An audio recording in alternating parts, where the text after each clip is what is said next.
Que Dios les bendiga, amados hermanos. Puede levantar su mano y dar gloria a Dios una vez más. Damos gracias al Señor por este tiempo hermoso que Él nos ha dado. Un poquito de frío todavía, pero yo creo que es soportable. Hoy está un poquito mejor que anoche. Yo sentí anoche todavía más, aunque ahora no es que esté calientito, pero está más soportable, gloria a Dios. Señor es bueno, hermanos.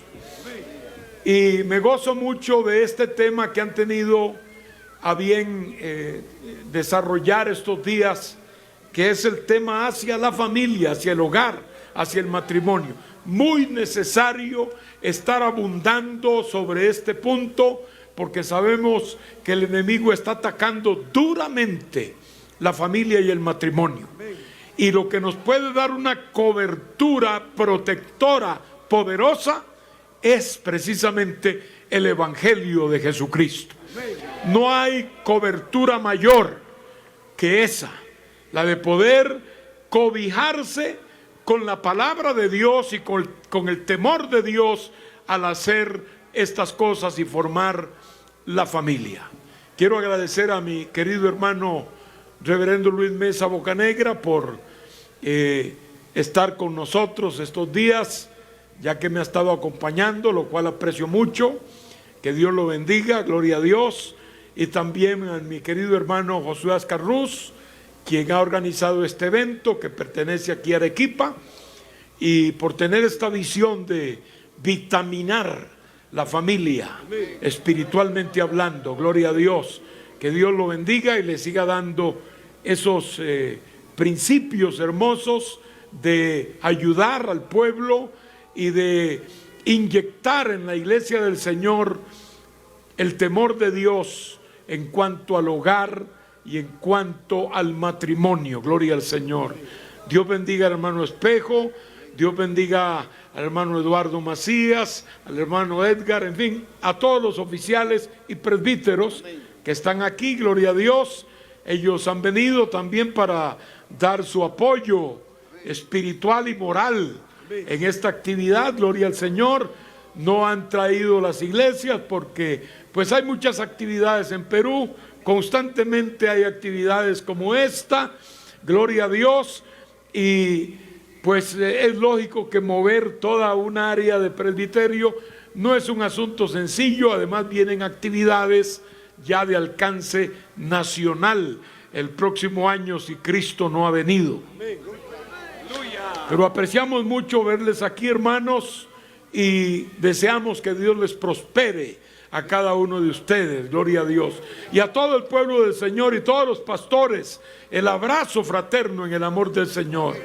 Gracias también a la hermana Edith, que ha estado allí atenta a ayudarnos y atendernos con la comidita, y ha estado ahí como siempre. Es una maquinita la hermana Edith, alabado sea el Señor.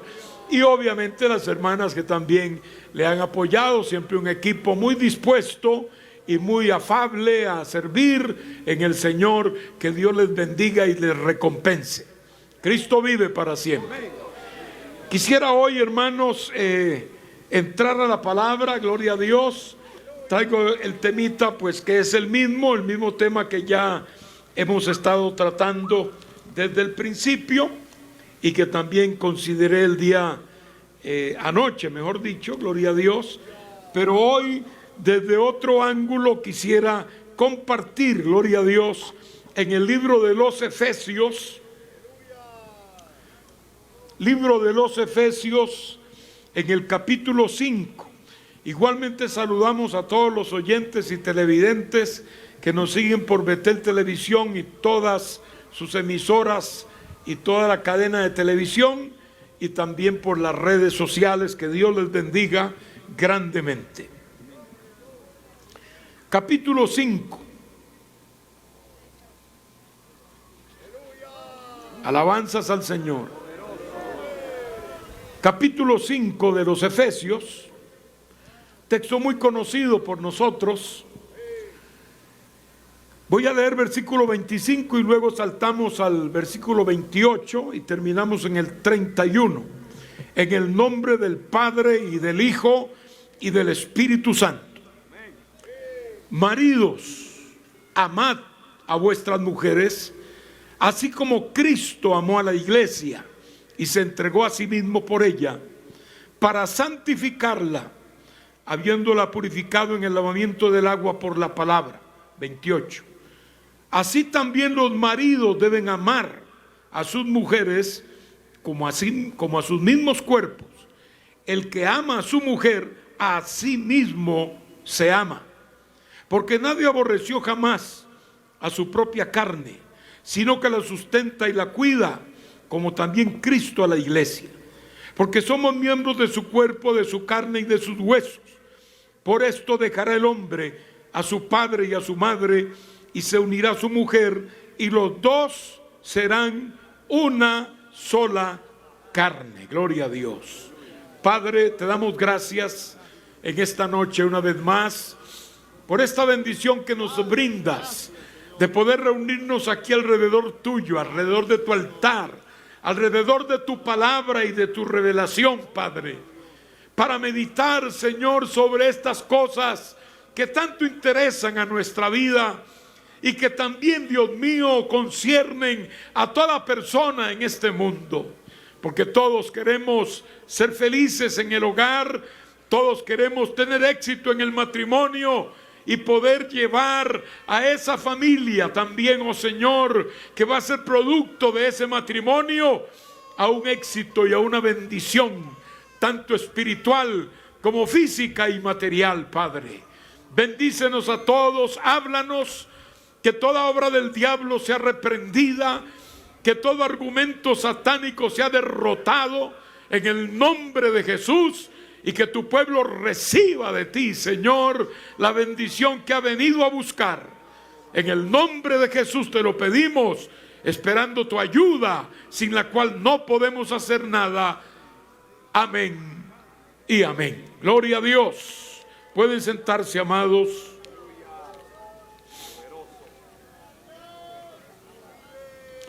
El tema de hoy es el matrimonio según Dios. El matrimonio según Dios. Yo meditaba, hermanos, al entrar a este tema hoy, en lo que le cuesta a un músico encontrar la armonía en su música, o si está dirigiendo un grupo coral, etcétera. Lo que le cuesta a un músico dar con la armonía no es algo que viene automáticamente, es algo que se consigue a través de la práctica, de el oído cuidadoso, de la inteligencia y el talento que Dios le haya dado a esa persona, y después de practicar una y otra vez, entonces encuentra la armonía, y para él eso es una victoria, porque le ha permitido conseguir lo que buscaba y para lo cual debe estar preparado. La armonía correcta. Y él puede darse cuenta qué tono debe usarse para cantar estas notas, y la música también. Y estas cosas, este conocimiento, esta inteligencia lo lleva a formar un conjunto de notas que armonizan entre ellas, y entonces ofrecen un mensaje de arte agradable. Gloria a Dios. El hogar no es menos. El hogar es mucho más que eso y mucho más delicado, y también produce un efecto mucho más abundante y bendecido cuando se hacen las cosas bien. Pero también requiere que los participantes, en ese deseo de armonizar, de llegar a dar la nota correcta como esposos, esposas, hijos, como hogar y familia, todos los involucrados puedan esforzarse y puedan usar todos los talentos y toda la inteligencia que Dios nos ha dado para poder obtener el éxito que necesitamos y que deseamos. Alabado sea el Señor. El matrimonio, según Dios, es un matrimonio que tiene que verse en la forma como Dios ve el matrimonio. Y Dios no ve el matrimonio en cualquier forma. Aquí hemos leído en este pasaje tan precioso y tan usado en tiempos del matrimonio, cuando oficiamos una ceremonia nupcial, siempre lo citamos porque es realmente clásico para esto. Y nos lleva, hermanos, a qué es lo que Dios conceptúa dentro del matrimonio. Dios establece aquí algunas cosas que son muy importantes, entre ellas el aspecto de la sublimidad que le confiere el mismo Señor al matrimonio. Para Dios es algo sublime. Esto lo tenemos que ver a través de la tipología, porque Dios usa el matrimonio como un tipo. Pablo lo dice aquí al final: grande es este misterio, mas yo digo esto respecto de Cristo y de la iglesia. Descorre este velo para decir: hay un tipo entre ese matrimonio, ese que él está hablando, un matrimonio en el cual el marido debe amar a su mujer, pero no en cualquier forma. La vara de Dios es alta. Es como Cristo amó a la iglesia. Ese es el primer criterio. Y luego, amarla como a sí mismos. Segundo criterio. No es como uno piensa que debe amar. No es como uno conceptúa el amor, que nos lo enfoca distorsionadísimamente, por ejemplo, Hollywood.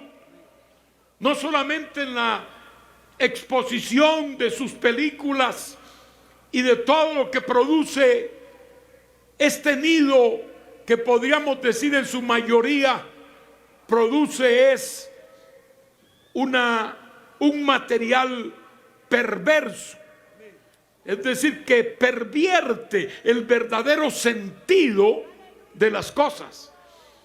No solo lo produce, sino que a través de la vida de aquellos que pertenecen a ese gremio, cada vez se agrava más el desenfreno y las prácticas contrarias a los principios que Dios ha establecido. Habrán excepciones, gloria a Dios, pero la línea general es precisamente el desprecio al matrimonio y a los principios divinos, gloria al Señor. Pero Dios no ve el matrimonio así. Dios lo ve como el tipo de la relación que hay entre Cristo y su iglesia. Esto eleva el matrimonio a una condición sublime de verdad. Para Dios, cada matrimonio debe ser un tipo de su iglesia y la relación del Dios eterno con esa iglesia. Por eso es que la compara aquí a la esposa con la iglesia. Cristo amó a su iglesia, el marido debe amar a su esposa. Ese es el primer criterio elevadísimo, gloria a Dios.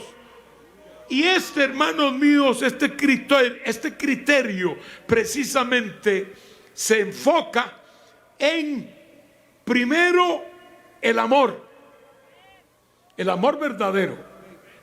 No es un amor pasajero. Si el amor de alguien y por el cual funda un matrimonio se basa, por ejemplo, en la belleza, está basándose en un criterio muy pasajero. La belleza no dura mucho. La belleza generalmente va unida a la juventud.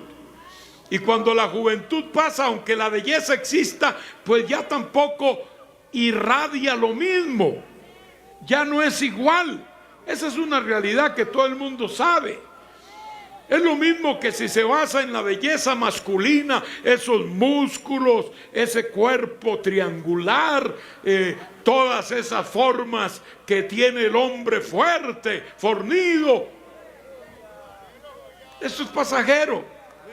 Eso no dura mucho, eso pronto va a pasar.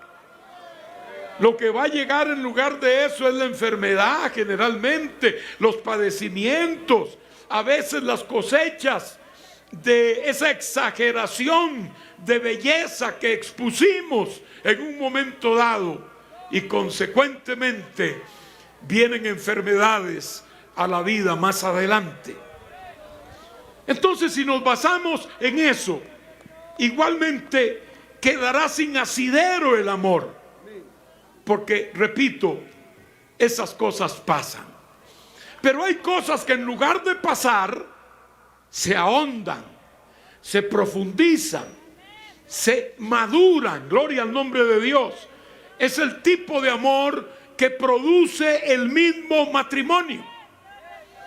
La clase de amor, hermanos míos, que no es el producto de un simple enamoramiento, aunque no quitamos la importancia del enamoramiento. Yo lo llamo el barniz del verdadero amor, ¿verdad? Porque hay un enamoramiento, una atracción física, eso es normal.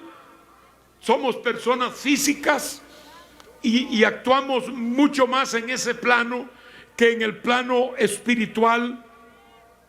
Pero esa atracción es como el anzuelo de Dios para que pueda haber ese acercamiento y después se empiece a producir con el tiempo, después del impulso ese del enamoramiento inicial, que sí dura un tiempito.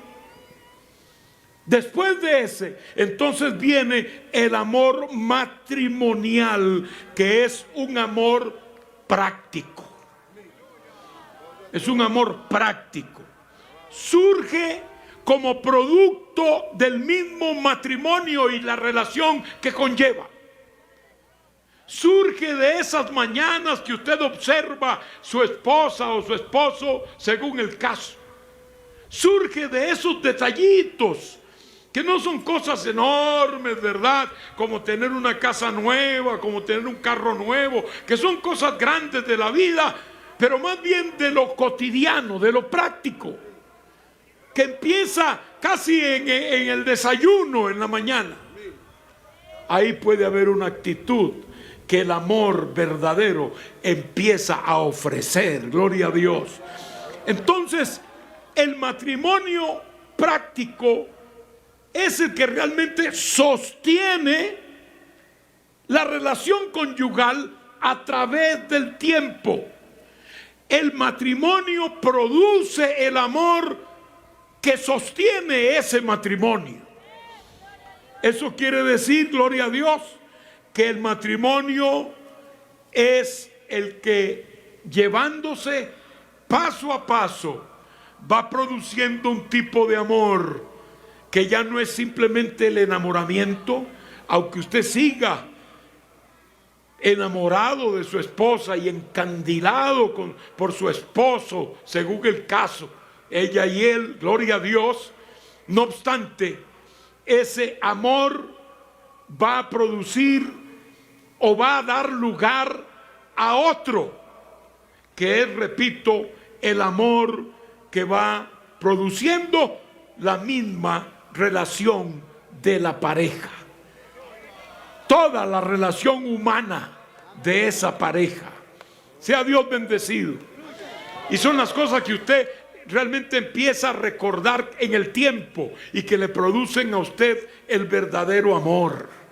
Y usted dice: yo amo a esa persona, le agrada como es. No todo siempre le va a agradar, algunas cosas hay que mejorarlas, otras habrá que aguantarlas.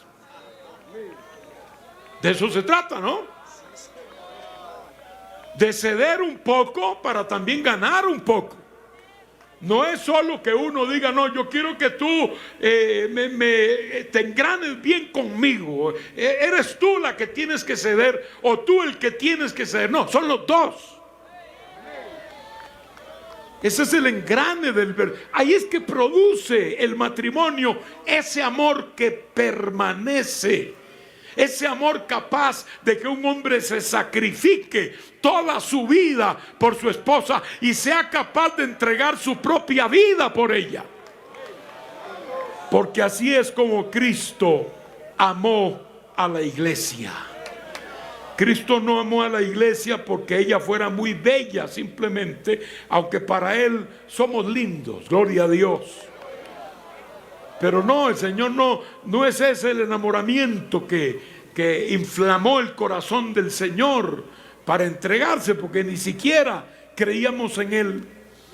Él nos encontró después, pero Él estaba viendo en su visión de la iglesia ese pueblo hermoso como este que está aquí reunido hoy, que levanta manos y dice gloria a Dios, que alaba al que vive y que dice el Señor me ha salvado y yo le agradezco por lo que Él es, y que vive para Dios y se esfuerza para Dios. El Señor veía todo eso antes de que hubiera pasado, así que Él nos amó primero y ese amor lo llevó a entregarse en la cruz del Calvario por todos nosotros. Lo llevó al sacrificio, lo llevó a la entrega, gloria a Dios. Y eso es absolutamente contrario al egoísmo, que es lo que generalmente domina el corazón humano. Un egoísta no está capacitado para formar un hogar.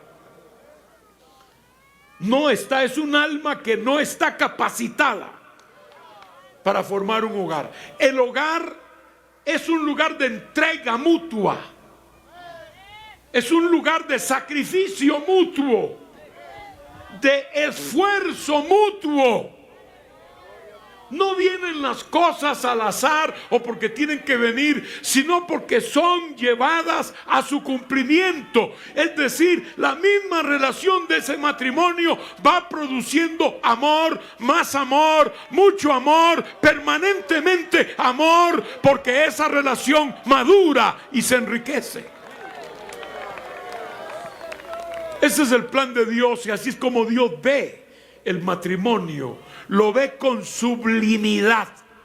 Por eso es que el Señor es fuerte en sus mandamientos sobre el matrimonio.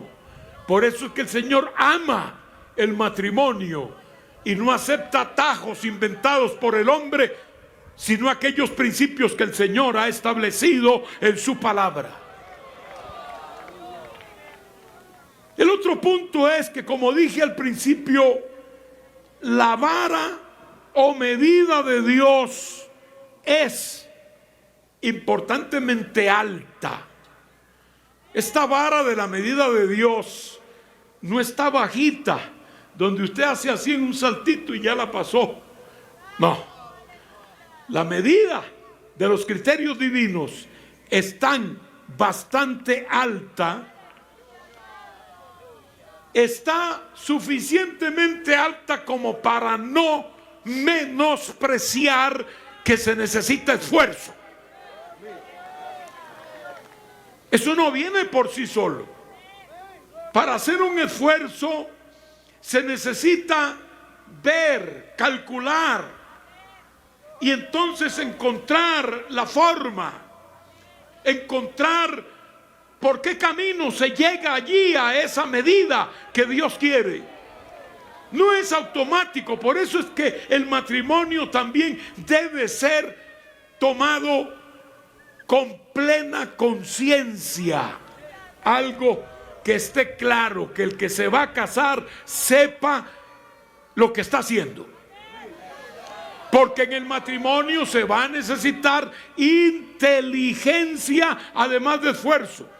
También se va a necesitar valentía, gloria a Dios, y se va a necesitar paciencia y algo muy importante, perseverancia. Ahí es que está la altura de la medida de Dios. ¿Quieres tener un matrimonio bendecido por Dios? Pues bueno, sepas que tiene que ser paciente, sepas que tiene que ser perseverante, sepas que tiene que ser valiente, sepas que tiene que ser una persona que piensa, que inteligentemente inteligentemente planea. Si las cosas no están saliendo, hay que ver por qué. Y hay que echarse la culpa a uno mismo si la tiene. Y no ponerse a culpar a los demás. Porque hay gente que vive culpando a los demás y nunca se culpa a sí mismo. Y es él o ella las que tienen la culpa principal. Puede levantar su mano y dar gloria al que vive. Si esa medida que el hombre a veces pone en el matrimonio, que decide abandonar su compromiso y su pacto matrimonial por cualquier cosa, como le dijeron al Señor, es lícito destruir el matrimonio por cualquier cosa. La respuesta del Señor fue tajante, completa. Al principio no fue así. Y les enseñó el principio, gloria a Dios. Hay gente que puso una medida muy baja, pero la medida de Dios, hermanos, es alta. Si esa medida baja que usted tiene respecto al matrimonio, que por cualquier cosita está pensando en separarse, tanto él como ella, en lugar de meterle cabeza al asunto, esfuerzo, perseverancia, sacrificio para superar eso, se va por el atajo de, bueno, la dejo y me busco otra, o lo dejo y me busco otro. Si se lo aplicaras, por ejemplo, ese mismo criterio a tus estudios, nunca serías nada en términos académicos, porque los estudios también requieren perseverancia, esfuerzo, inteligencia. ¿Cuántas veces llegas a un examen y estás allí que estás la mente cerrada y usted está en esa angustia, luchando, peleando la batalla, y dice, en la próxima yo me preparo mejor y voy a venir aquí, bueno, todo hecho un as, porque ya no me van a agarrar así como me agarraron hoy, y en el próximo examen usted va afilado y da la talla, gloria a Dios. Es decir, no puede aplicar un principio muy bajo de perseverancia, de preocupación y de poner a trabajar su inteligencia frente a un reto que es los estudios y que representa un haber a favor suyo para el resto de su vida, que le va a ayudar muchísimo a llegar a ser, por ejemplo, un profesional. Y aún en las profesiones hay competencias fuertes. Y usted tiene que competir con fulano, mengano y perezoso, y eso significa una lucha, una batalla. Y para eso usted tiene que dejar muchas cosas que le estorban. Por ejemplo, hay gente que no le gusta que lo manden. Pues, ¿cómo va a tener un buen trabajo quien no le gusta que lo manden? Si en todo trabajo hay que obedecer órdenes. Pero como desde chiquito lo enseñaron a hacer lo que le daba la gana, nunca tuvo en su mente la silueta de alguien de autoridad sobre él, sino tal vez de consentimiento de sus errores y de los daños que hacía y de las palabras malas y desencajadas que decía. Y así fue creciendo sin tener en cuenta ese principio de autoridad sobre usted. Pues bueno, después llega a la escuela y le quiere pegar a los maestros. Después llega a la escuela y anda peleando con los niños.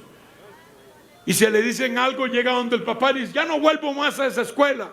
No quiero seguir yendo a la escuela. Él cree que las cosas son tan fáciles. No. Necesita aprender la lección de la autoridad. Porque si no, sigue así. Y después de la escuela, si es que acaso pasa a alguna otra posición de ascenso en la vida, pues se encuentra problemas también. Porque es que después va a haber un trabajo y en ese trabajo va a haber un jefe que le diga, haga esto, esto, esto y esto. Y usted viene y lo hace y no lo hizo bien. Y ese jefe le va a decir un momento, no, así no podemos. Haga este trabajo como tiene que ser. Y ya no le va a gustar. Yo conozco muchos jóvenes y no tan jóvenes aún también, que cuando vienen y se encuentran con esos problemas en su trabajo, lo dejan y se van a otro.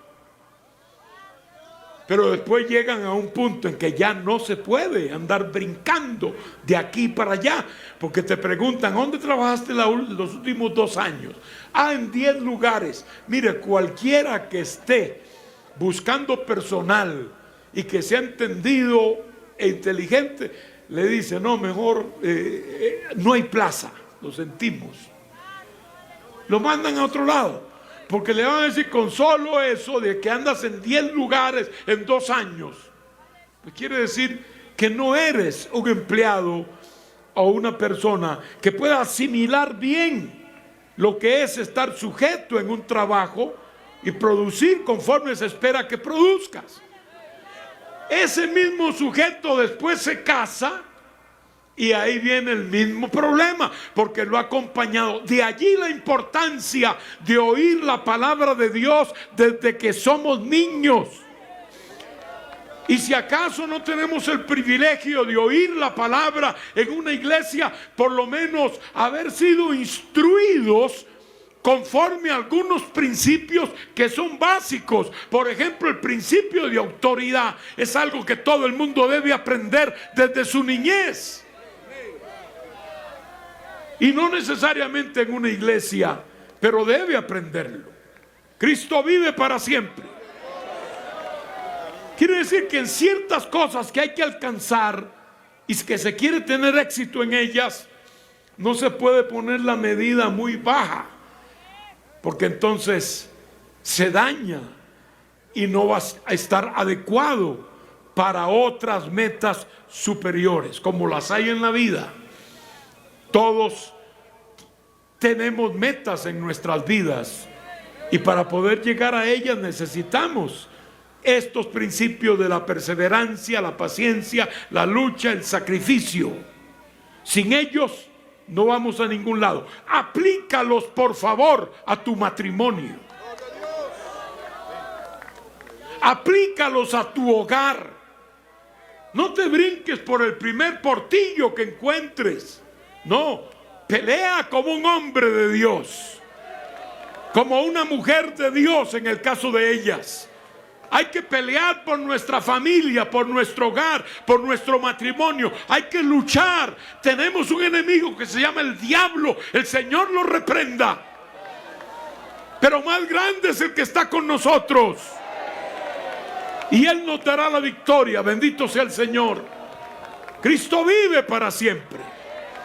Y se lo decimos gente que ya peinamos canas y ya no nos quedan ni muchas siquiera. Hemos caminado en la vida, gloria al Señor. Hay experiencia y sabemos de lo que hablamos. Yo doy gracias a Dios que tengo 40 y pico de años de casado y hasta aquí junto a mi esposa. Gracias al Señor. Gracias al Señor. Dios me dio 2 hijas que también salieron de mi casa para formar su hogar, teniendo ya una carrera hecha, porque también eso es importante.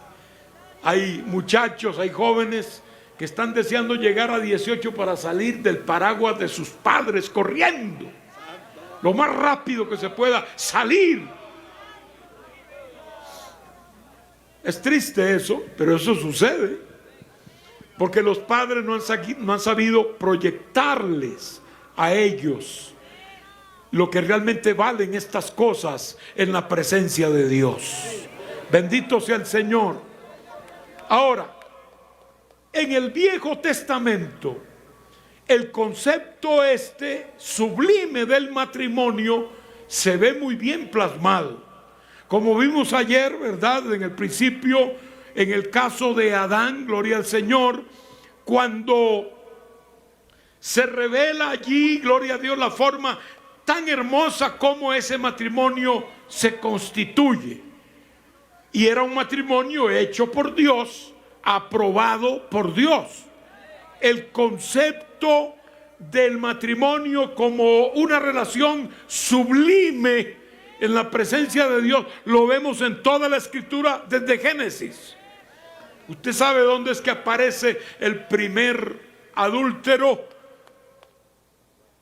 En el capítulo 4 de Génesis, que nos habla de un tal Lamec,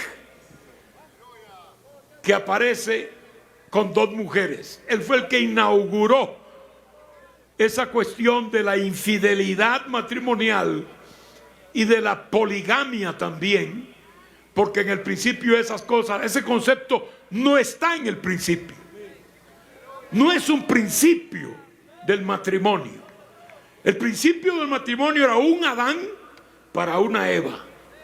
Pero en el capítulo 4, pero aunque esté cerquita del capítulo 2 y 3, hay una gran distancia de tiempo, porque este hombre llamado Lamec era la séptima generación después de Adán.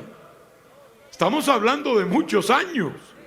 Lo que pasa es que uno lee Génesis y cree que es de un día para otro, de un año para otro. No, ahí hay decenas y decenas de años.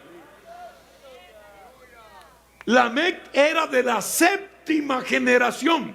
Es decir, pasaron 7 generaciones hasta que surgiera un carnal instruido por el diablo, por las tinieblas, para querer levantarse y deshacer o desdibujar el principio del matrimonio entre un hombre y una mujer únicamente.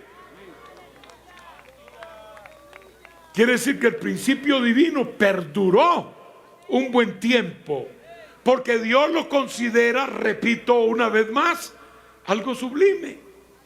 En la Biblia lo tenemos, el capítulo que leyó nuestro hermano Luis Mesa hoy en Ezequiel 23, nos presenta ese principio donde Dios considera a su pueblo como una esposa.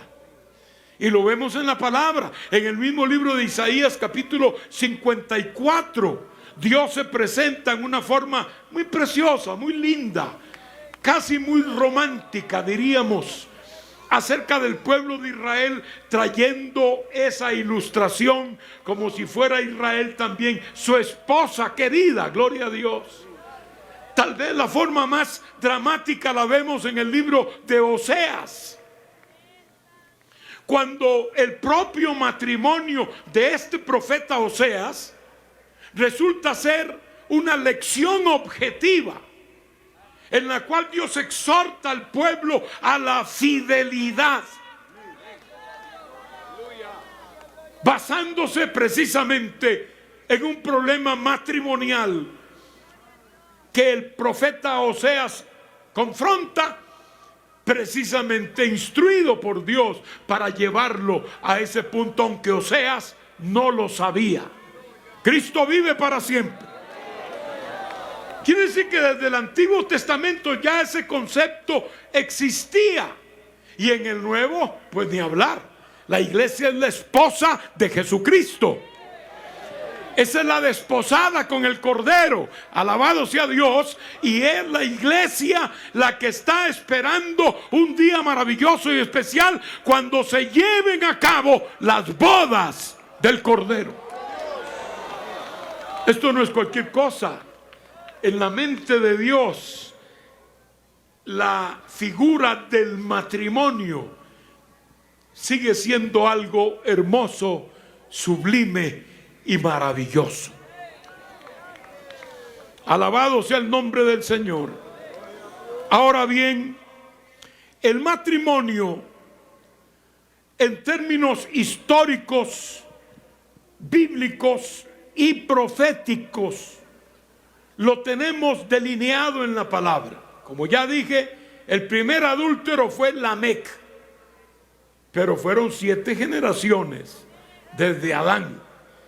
O sea que hubo un buen tiempo en que solamente el designio divino sostuvo este principio que no puede ser descuidado ni puede ser menospreciado.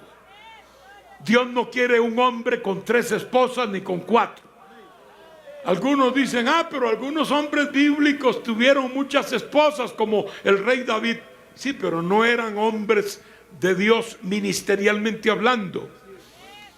Y no es que Dios aprobó eso, aunque lo mencione en la Biblia. ¿Sabe por qué? Porque eso es una prueba de que la Biblia es la palabra de Dios, que no encubre los pecados aún de sus más grandes héroes. No es como la historia nuestra que habla de los libertadores y los pone por allá arriba, y los grandes patricios del país, etcétera, etcétera, etcétera, pero no les escudriña su vida oculta, que en la mayoría de los casos los revela como asesinos, como adúlteros, como mentirosos, y en muchos casos tramposos. Pero bueno, algunas cosas le salieron bien, y esas son las que ponderan los historiadores por lo general. La Biblia no. El héroe en la Biblia es Jesucristo. Y si lo escudriñas a él, sí no vas a encontrar ningún defecto en él. Pero aún así, si escudriñas la vida, por ejemplo, de los sacerdotes de Dios, no podían tener ningún enredo matrimonial. El Señor les establecía unos principios y unos mandatos bien claros, en los cuales se ampliaba mucho el aspecto familiar, tanto con su esposa como también con su familia, hijos e hijas. Bendito sea el Señor. Y habían leyes específicas, algunas de ellas sumamente drásticas. Así que usted no ve estos enredos en los sacerdotes que tuvieran 4, 5 o 2 mujeres. Eran gente que fueron fieles en cuanto a su matrimonio. Lo mismo que los profetas. Los profetas, que eran hombres de Dios, llamados por Dios, usted no les ve enredos matrimoniales. Eran hombres casados, la mayoría de ellos, pero guardaban un testimonio de una relación de testimonio también ante el mundo y ante el pueblo, y Dios se agradó de ellos. Bendito sea Dios. Y si vamos más adelante y estudiamos la vida de los apóstoles, también gente escogida por Dios para un ministerio, no encontrarás enredos matrimoniales en la vida de ellos. También la mayoría de ellos eran hombres casados. Sin embargo, su vida matrimonial era un testimonio limpio ante los ojos de todos. Bendito sea el nombre de Jesucristo. Pero la palabra de Dios habla, por ejemplo, de los días de Noé. Todos sabemos que eran días terribles. ¿Cuál era uno de los acontecimientos más marcados en los días del diluvio? Antes de ese diluvio, los días de Noé. El menosprecio al matrimonio. Es interesante que cuando la sociedad ha caído más y más en la maldad, en la corrupción, en la perversión, así en ese mismo nivel han considerado el matrimonio. Los antediluvianos, dice la Biblia, que se casaban y se daban en casamiento. En otras palabras, el matrimonio para ellos era una cuestión simple del día. Era una cuestión que se podía hacer, y podía ser casado hoy y mañana también darse en casamiento. O sea, no había respeto por ese matrimonio que tiene que ser hasta que la muerte los separe. Se casaban y se daban en casamiento. Un menosprecio total al matrimonio instituido por Dios. Lo mismo sucedía en Sodoma y Gomorra y las ciudades vecinas, porque algunos solo hablan de Sodoma y Gomorra. Eran las 2 ciudades principales, pero también habían ciudades vecinas que habían aprendido las costumbres perversas que se realizaban en Sodoma y Gomorra. En ese lugar el matrimonio prácticamente dejó de ser. El matrimonio no se practicaba como tal, solo excepciones muy contadas, como por ejemplo la de las hijas de Lot, que tenían sus prometidos y se iban a casar. Es lo único que la Biblia menciona. Lo demás, lo que menciona era una revoltura de toda clase de pecado de la carne, resaltando particularmente el homosexualismo, pero al extremo. En otras palabras, era una sociedad de carácter promiscuo en términos homosexuales. Y todos sabemos que en ese ambiente y en ese gremio existe mucho la promiscuidad. Es difícil que una unión entre ellos sea de fidelidad entre ellos. Es muy difícil. Lo que siempre se sabe es que uno solo puede tranquilamente haber estado y estar con docenas de otros hombres. Así era Sodoma. Algunos dicen, no, el pecado de Sodoma no fue la homosexualidad, porque se basan en un texto de Ezequiel, donde dice el pecado de Sodoma y menciona cuál fue: el orgullo, la vanidad, pero también dice en ese mismo texto, cometían abominación a Jehová. ¿Y dónde me sitúa esa abominación? Bueno, claramente la Biblia dice que la unión entre un hombre con otro hombre, sexualmente hablando, es abominación delante de Dios. Entonces, aún en ese texto que ellos quieren tomar para querer decir que el pecado de Sodoma y Gomorra no fue una homosexualidad generalizada en aquella sociedad, aún ese texto les dice que sí, que ese fue. Lo que pasa es que fueron decayendo poco a poco en uno y otro pecado, empezando con el egoísmo, la soberbia y el orgullo, que lo fue llevando en picada hasta llegar a lo que ahí se dice abominación a Dios. Eso pasó en Sodoma y Gomorra y las ciudades circunvecinas. El matrimonio fue desplazado, fue despreciado, pasó de moda entre ellos. Siempre las sociedades, repito, cuando van en picada en su corrupción, cogen ese mismo rumbo. Cristo vive para siempre. Entonces, amados míos, gloria al Señor, esa es la forma como desemboca el pecado en la sociedad, como lo hizo en aquel tiempo. Y la Biblia dice que estas ciudades fueron destruidas por causa de su pecado. Pero solamente como un mensaje de Dios, como un ejemplo para las otras sociedades que vendrían a través de los siglos, de que Dios no está ajeno a esta situación y que Dios sí está considerando el pecado de la raza humana. Y que por lo general el pecado carnal de tipo moral, diríamos, llega a menospreciar el matrimonio y a no tener en cuenta los valores enormes de la familia, pero Dios sigue considerando el matrimonio como sublime. Alabado sea el Señor, porque la tierra y el cielo pasarán, mas la palabra de nuestro Dios no pasará.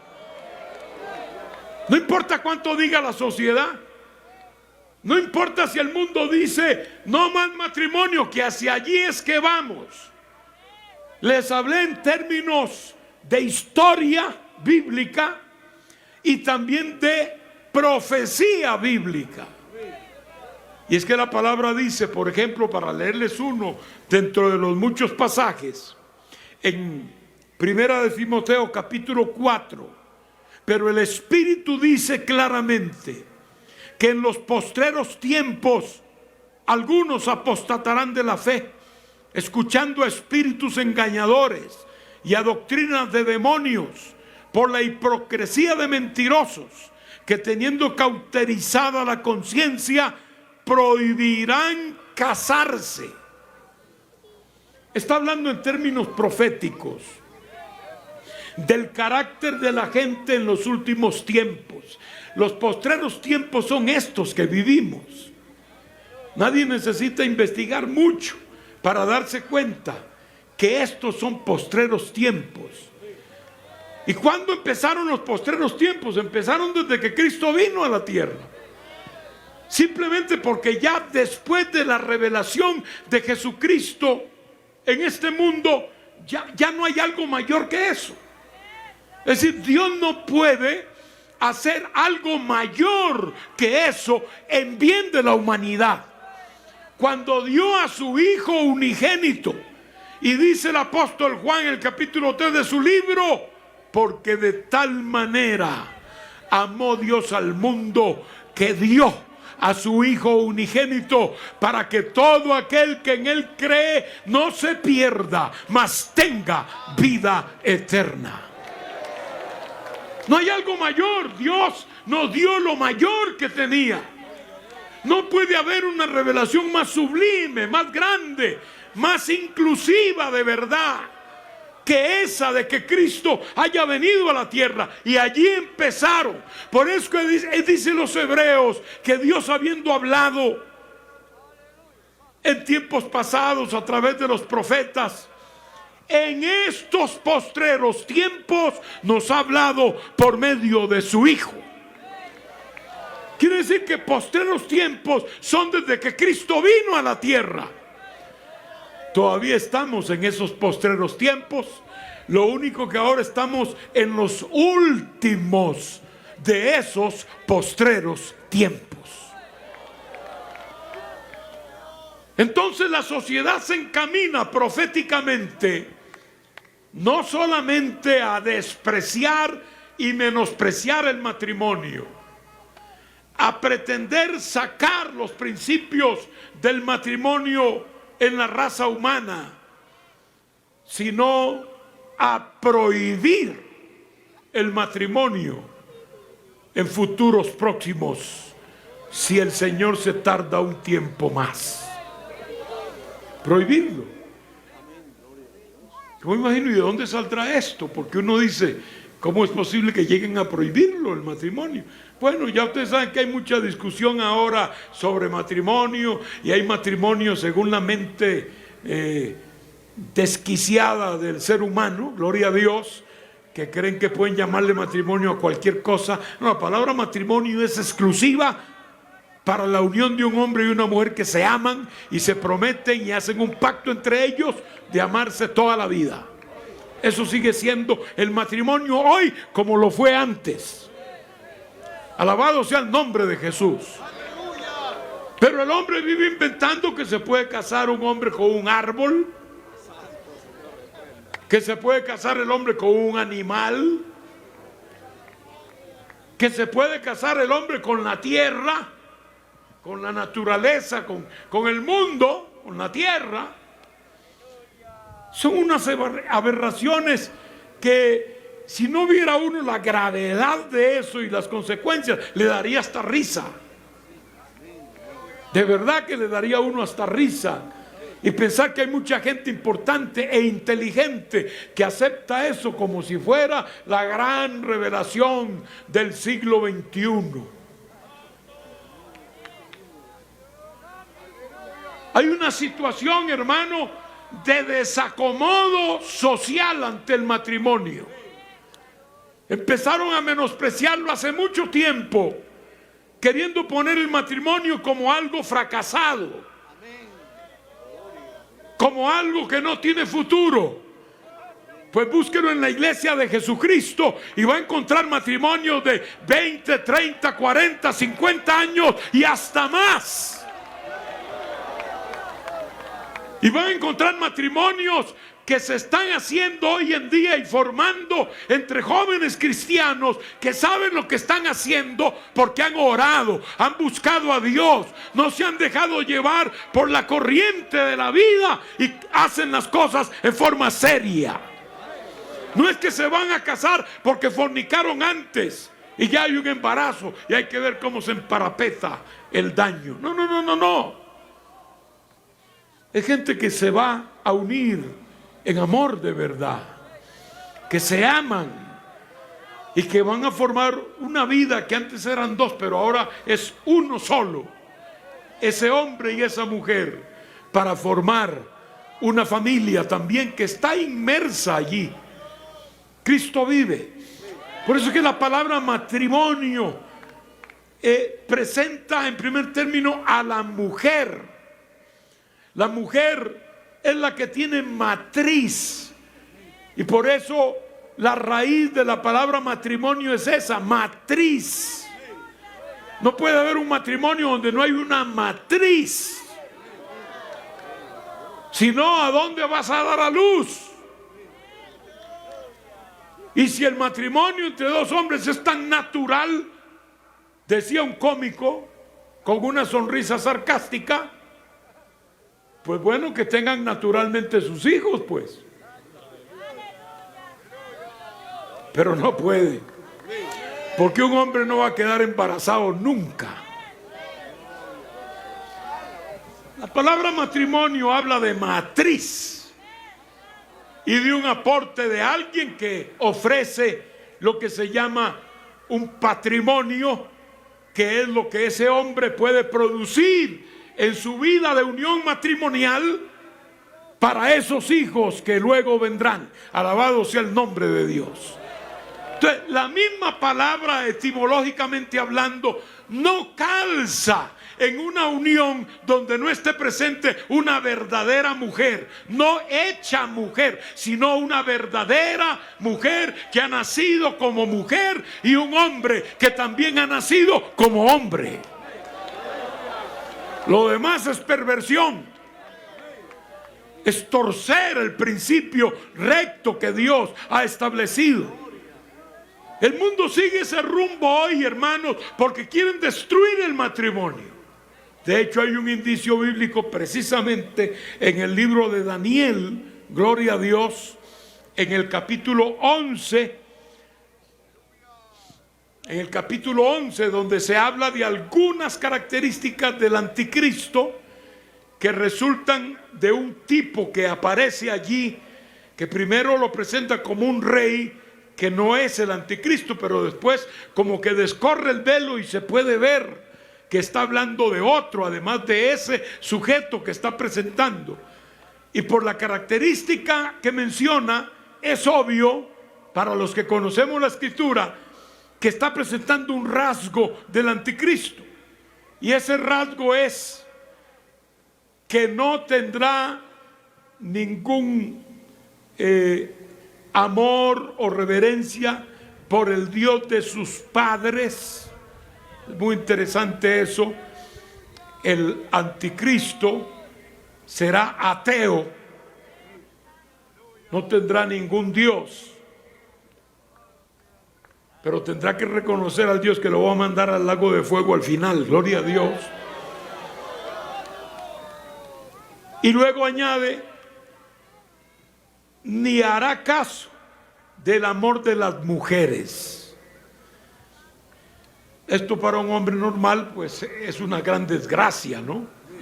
Porque un hombre normal pues siempre, eso es parte de nuestra naturaleza, observa a la mujer como esa joya que Dios creó para él, gloria a Dios, no a todas las mujeres, por lo menos a su esposa.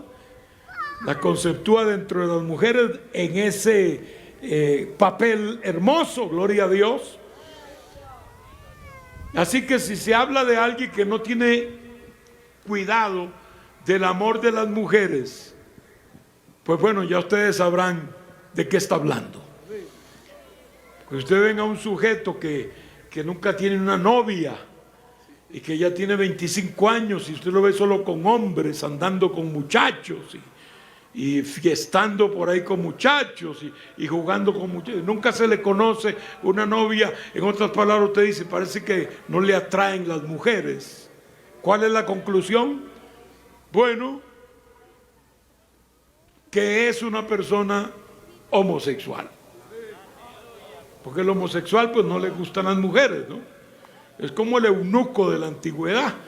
que lo ponían a cuidar un harén, pero para él no era ningún problema eso, ¿no? Si hubieran metido algún tigre de esos que andan por ahí, no deja un harén una sola ahí, gloria a Dios.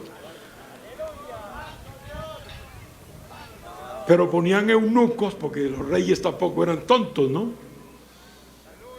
Ponían un eunuco que era un hombre que lo habían hecho eunuco castrándolo, o que ese hombre era así un poco extraño, que no le interesaban las mujeres, era un eunuco de nacimiento, ¿verdad?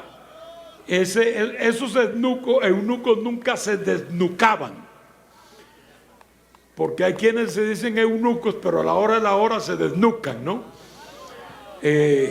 Cayendo a veces en pecados espantosos y escandalosos.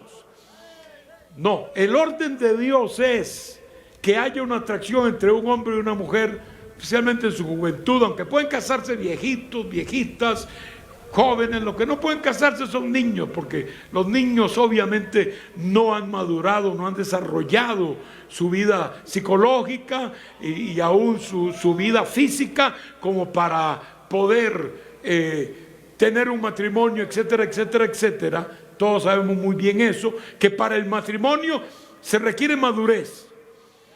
Y madurez no es, querido adolescente, que ya, bueno, que puedas engendrar y tú de pronto descubres que puedes engendrar. No, eso es apenas el primer indicio, apenas. Alabado sea el Señor. Eso es apenas empezar nada más. O sea, que te falta un montón de kilómetros todavía por delante. ¿Y qué debo hacer entonces, hermano? Porque yo siento no sé qué y siento... Y más ahora con tanta propaganda, ustedes saben. Pues bueno, aguantarte. ¿Cuánta gente no quiere asesinar a otro? ¿Quiere decir que se va a levantar y lo va a asesinar? No. Se aguanta. Y ese joven que tiene impulsos e ímpetu, déjese tranquilo, que también en esa juventud se llega a madurar y a poder manejar mejor esos ímpetus. Bendito sea el Señor. Porque hay jóvenes de esa edad que piensan, ¿y cómo hago yo? Porque yo tengo apenas 15 años y tengo que esperar todavía otros 10 para poder casarme. Y sucede que yo tengo estos ímpetus. Aguántate. Resiste, que llega el momento, gloria al Señor. Porque ¿con qué vas a sostener un hogar? ¿O crees que la vida sexual es andar jugando por ahí como el gallo que juega con la gallina? No se puede. Ese es el desorden del mundo, hermanos. El creyente tiene que ser serio. Puede levantar la mano y dar gloria a Dios. De manera pues, hermanos míos, que este es el panorama profético respecto al hogar, que será prohibido el matrimonio en un momento dado, y también de las tendencias que hay, incluyendo la del anticristo. Quiero, en la parte final, que es a la que entro ahora, gloria a Dios, decirles que este aspecto sublime del hogar y del matrimonio, el diablo lo aborrece. Así como Dios lo considera sublime y hermoso porque es su creación, y cuando lo creó Él dijo que era bueno en gran manera, asimismo el diablo odia el matrimonio y promueve la fornicación y promueve la promiscuidad y promueve el adulterio, y ahora mismo está promoviendo tantas cosas que atacan aún a la niñez, desde su temprana niñez ya, para ver cómo lo captan y también lo destruyen, porque el niño es como una esponja, va a captar y así mismo se va a proyectar hacia su futuro. Frente a ese ataque podemos decir, ¿cómo podemos nosotros identificar esos ataques? Lo que ataca el hogar hoy en día y siempre, por un lado, es el olvido de Dios como parte integrante y vital del hogar.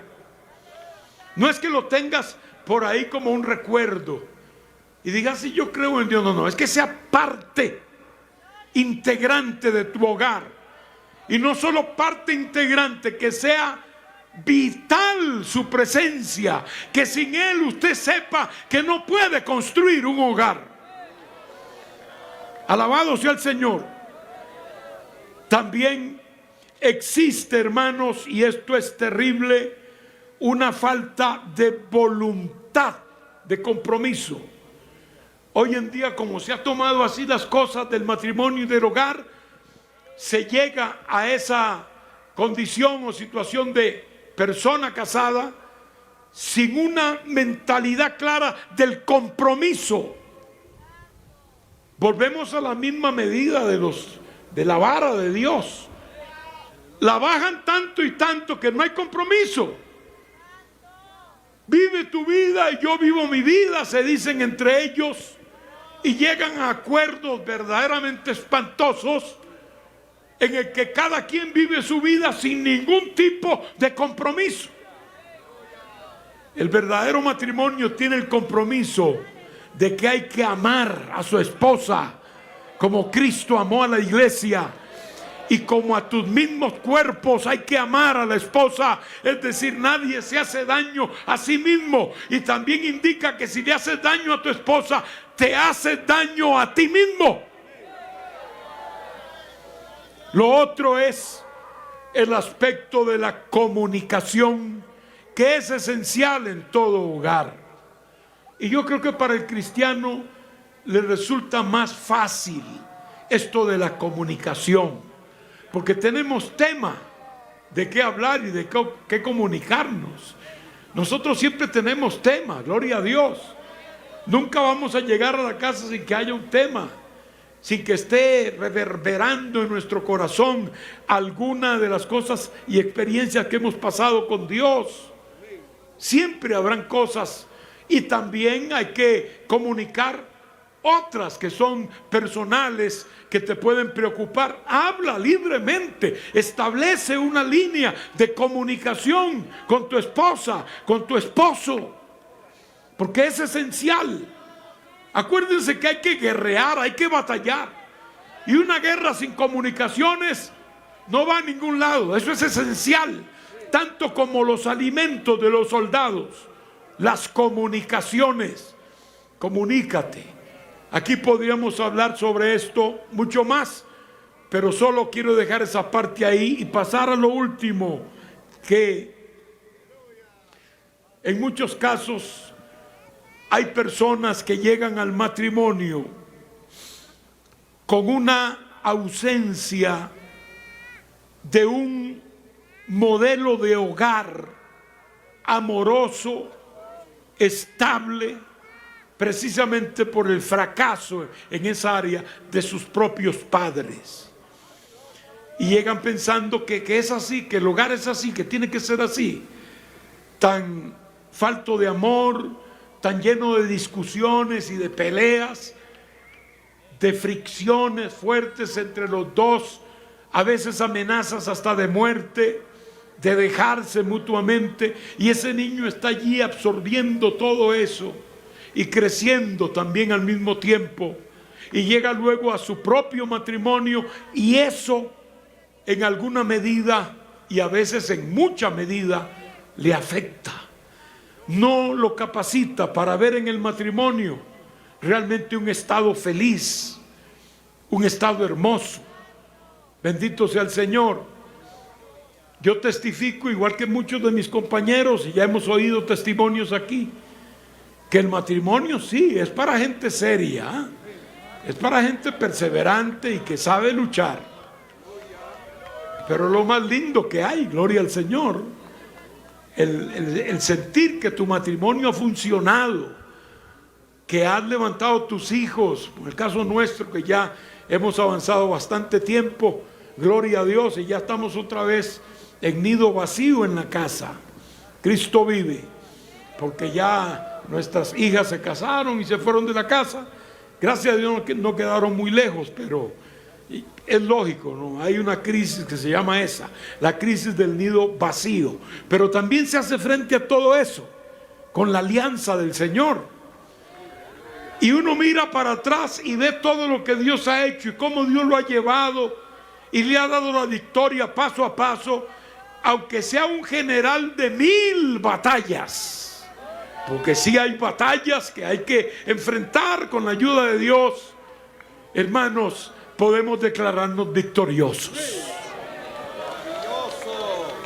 Yo me declaro victorioso en mi hogar, bendito sea el Señor, y anhelo mi hogar. Yo no quiero, es decir, no cambio mi hogar, no lo cambio.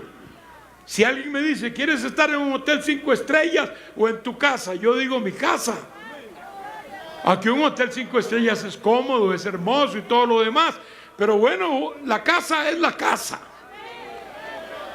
Yo no creo en eso de que hayan hombres que lo que quieren es andar fuera de la casa todo el tiempo.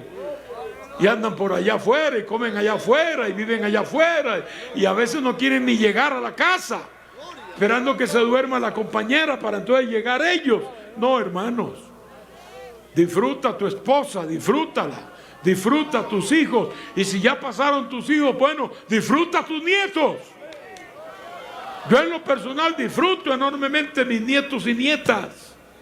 Son realmente algo importantísimo en mi vida y los disfruto, repito. A veces me gozo yo solo pensando en ellos, porque es hermoso esos recuerdos y esa visión de nuestros hijos y de nuestros nietos. Y aquí aconsejo yo a todo matrimonio: procure, querido hermano, en lugar de crear recuerdos amargos en esos niños, siémbreles recuerdos buenos, positivos, alegres de su hogar. Llévelos a pasear, aunque sea a comerse un helado. No necesita ser rico o millonario para sacar a sus hijos a pasear. Hágalo. Y usted está sembrando buenos recuerdos en esos niños que más adelante pensarán: mi papá me llevó a tal jardín, o mi papá me llevó a tal parque, o me llevó allá al mar para conocer el mar, me llevó a tal sitio, o me regaló tal cosa. No tienen que ser grandes regalos, hermano, pero cuando se da a un niño algo que él desea y él siente que se le da de corazón por un padre que lo ama, ese recuerdo, hermano, lo va a edificar toda su vida. Le va a servir a él como hijo y como padre más adelante. Pero si lo que le está sembrando, querido hermano o amigo, es una escena de golpes, es una escena de violencia contra tu esposa y contra tu hogar y contra él mismo, entonces no puedes esperar nada bueno, porque has sembrado una mala semilla en el corazón de ese niño. Dios nos ayude a todos. Dios nos ayude a todos a tener hogares según Dios. Según Dios. No según el mundo, ni según el diablo, ni según la sociedad de hoy. No. Según Dios. Lo sublime del hogar.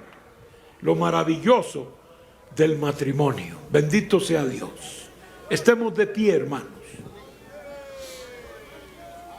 ¿Habrá alguna vida entre nosotros hoy que quiera poner su hogar en las manos de Dios? Que reconoce que Dios le ha ministrado algo y que usted dice: yo necesito eso, yo quiero que Dios haga eso conmigo. Yo quiero que Dios me enseñe. Este es el momento, puede pasar.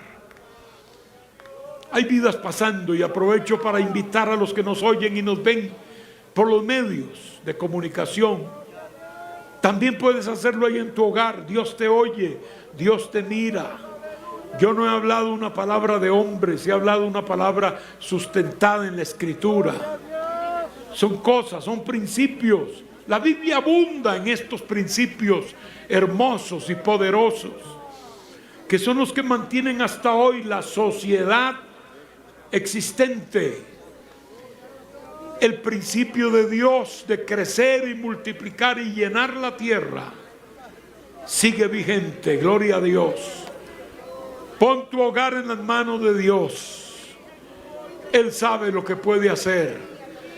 Y si Dios te ha hablado algo que tienes que hacer, que tienes que obedecer, aunque sea con un esfuerzo, aunque sea con un sacrificio, con un movimiento de inteligencia,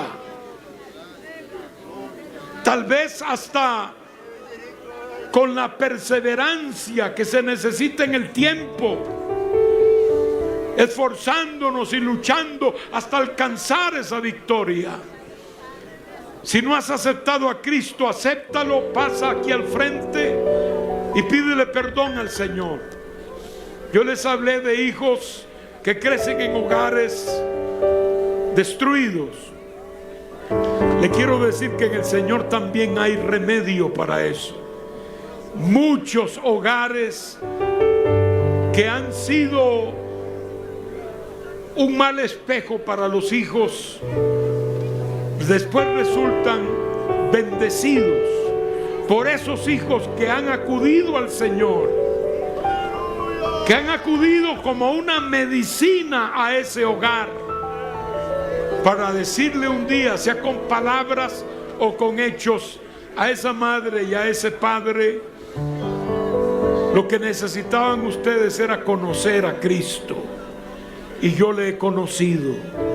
El Señor tiene la medicina para arrancar toda raíz de amargura de tu corazón, aún el odio contra los padres, porque a veces sucede, el resentimiento contra los padres y la familia. Dios tiene poder para arrancar esas viejas raíces para que no te hagan tropezar más.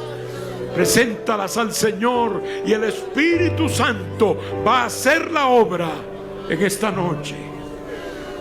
Cristo vive para siempre. Todos los que aceptan a Cristo pidan perdón al Señor. Todos los que reconocen que Dios les ha hablado algo porque tienen que hacerlo, díganle al Señor: voy a hacerlo en el nombre de Jesucristo, y persevere en ese propósito. Dios te va a ayudar, hermano. Santo, santo, santo, santo. Vive, vive, vive, vive el Cordero. Padre, aquí están estas vidas, Señor, delante de ti. Vidas que vienen con una necesidad espiritual y familiar también, Señor. Te pido que tomes control en esta hora, Padre. Que tu Espíritu Santo ministre a lo profundo de sus almas en esta hora, Padre. Dale fuerza, dale valor, dale valentía, Padre, para levantarse de toda obra maligna, de toda obra satánica. En el nombre de Jesús, reprende toda obra maligna que puedan estar arrastrando estas vidas, Padre. Toma control absoluto. Mira ese matrimonio, ese hogar que hoy está encomendándose a ti, Señor. Sea por el esposo, sea por la esposa. Tú conoces, Dios mío, la situación. Levántales, Padre. Dale la victoria, Señor. Dale la fórmula, que es la fórmula del Espíritu, la fórmula bíblica, para que ese hogar, en lugar de un infierno, se torne en un cielo aquí en la tierra. Para que ese hogar donde no hay armonía se torne en un hogar armónico, donde haya un acuerdo, donde haya una comunión profunda. Para que ese hogar donde hay violencia se llene hoy de paz, la paz que solo tú puedes dar. Como tú dijiste: la paz os dejo, mi paz os doy, no como el mundo la da, yo os la doy. Bendice los hogares, Padre, los de los oyentes y televidentes también. Hasta allá extiende tu mano, Padre. Hasta allá, Dios mío, que llegue el influjo de tu Espíritu para hacer el milagro, para hacer la obra, para principiar un trabajo de edificación y de bendición a las vidas. rompe ligaduras, reprende al diablo, derrumba murallas. En el nombre de Jesús, sana las enfermedades, especialmente las enfermedades psicológicas, las enfermedades del alma, aquellas heridas profundas que todavía afectan, Dios mío, esa alma, esa vida. Sánalas hoy, Padre. Espíritu de Dios, ministrales en esta hora para gloria tuya, Padre. Levante sus manos, hermano, hermana. Levante sus manos. Glorifique al Señor. Dele gloria. Dele gloria. Dígale: Señor, recibo tu bendición. Recibo tu bendición. Recibo tu bendición. Dígale: Señor, recibo tu palabra. Tu palabra es medicina para mi hogar y para mi vida. En el nombre de Jesús, Padre, dame la victoria que necesito. Santo el que vive para siempre. Hay poder en Jesús. Hay poder en Jesús. Hay vida en Jesús. Santo es el Cordero. Sana hoy, Padre, esta multitud, Señor, que ha oído tu palabra. Sánala hoy, Padre, de cualquier herida en su hogar, su familia y su matrimonio. En el nombre de Cristo Jesús. Bendito el Señor.